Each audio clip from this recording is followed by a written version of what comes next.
In this screencast, I'm going to explain how we spent 4 wonderful days at Jeju Island, south of the South Korean peninsula. We arrived on day 1 at Jeju International Airport, which is 55-minute plane ride from Gimpo Airport. From here, we took our rental car and proceeded to the Manjangul cave, which you can see is in the northeastern side of Jeju. This is a must see. It is reportedly the longest lava tube in the world, about 6.7 kilometers in length, 1 kilometer of which is open to the public. And we saw several features inside, like the lava raft, lava flow lines, lava turtle, lava toes, and also a lava column, which is reportedly the highest in the world at about 7.6 meters height. From here, we drove south to the Sangamburi crater and saw this formation, which is interesting because it was formed by an explosion without lava. From here, we took Highway 97 and drove all the way across to the southeastern side, which is the Pyoseon Beach. We stayed at this resort here called the Heivichi Beach Resort. On the second day, we drove along the coast towards the west and past Sogwipo, which is the second largest city after Jeju City, and came to Chonjeon Falls, a beautiful waterfall which has the giant mottled nocturnal eel. From here, we proceeded further west and reached the Odolge Rock, which is a basaltic column that juts out of the ocean, which can be seen from the cliffs of the shore close by.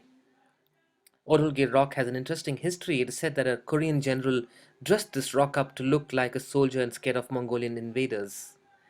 From here, we drove back along this coastal road, which is also called the Shore Road, to the resort. On day 3, we drove northwest around the Halasan National Park and reached the Yorimok Trail, which is supposedly an easy one to start with to climb the peak. After going about 1.5 kilometers, we found that the path was pretty iced up, even though there were stairs, and it was difficult to proceed, so we returned. We drove around the mountain, enjoying the view, and went back to the resort. That evening, we visited Pyoseon Beach, which is a very wide beach. At low tide, it would be about 1500 meters from the shoreline to the actual sea. We saw several flying fish in the waters around this. On day 4, the last day, we packed our things up, checked out of the hotel at 9 in the morning, and drove east along the coast, the coastal road, where we enjoyed just stopping on the way and taking photographs of the beach. We're lucky to see in the region somewhere here on Pyeonghang, the Haenyeo, or the famous Korean women divers at work. After this, we continued to drive and reach Songsangil Chulbang Sunrise Peak, which is a truly amazing act of nature. We climbed up this crater, and on the way, you get fantastic views of Songsan town and also the sea on 3 sides of the crater. Uh, Following this, we came down and then proceeded along the coastal road.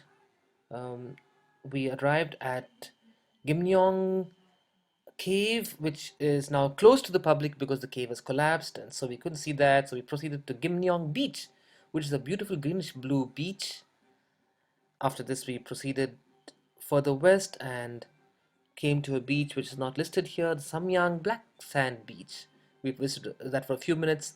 We then drove to Jeju City, had an amazing meal at a Korean seafood restaurant, and went back to the airport just in time to catch our 6 p.m. flight back to Gimpo.